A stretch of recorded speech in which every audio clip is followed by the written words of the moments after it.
चित्तोडगड काय नेमकं विशेष आहे चित्तोडगडला? पुढे आम्ही जायचं ठरवलं चित्तोडगडसाठी.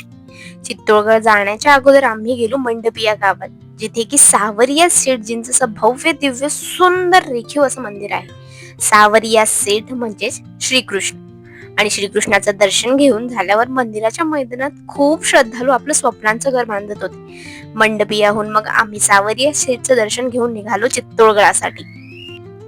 चित्तोडगड किल्ला हा भारतातील मोठ्या किल्ल्यांपैकी एक आहे. चित्तोडगड किल्ला हा राजपुतांचा गौरवशाली इतिहास असा किल्ला, सुंदर शिल्पकाम आणि राजपुतांचे शौर्याचे वर्णन. चित्तोडगड किल्ल्याचे मूळ नाव हे चित्रकूट होते.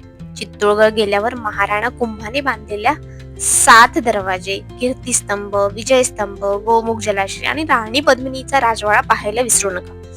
गोमुख जलाशयाजवळ एक ब्रह्मा, विष्णू आणि शंकराचं मंदिर आहे. राणी पद्मिनीवर आधारित एक मूवी सुद्धा आलाय. ज्यावेळेस यवनांनी राजपुतांवर आक्रमण केलं त्यावेळेस राणी पद्मिनी व अनेक स्त्रियांनी सामूहिक जोहर केलं म्हणजेच आत्मदहन केलं. त्यावेळेस आमचा गाईड जे काही आम्हाला सांगत होता राणी पद्मावतीचं बलिदान व राजांचे बलिदान, तर अंगाला गुजबम्प्स येत होते. हा चित्तोडगडचा इतिहास अवर्णनीय आहे आणि दिलेलं राणींचं बलिदान अविस्मरणीय आहे. आणि शेवटी सुंदर असा सनसेट बघत आम्ही चित्तोडगडला बाय बाय केलं. Thank you for watching my video. If you like, share and subscribe.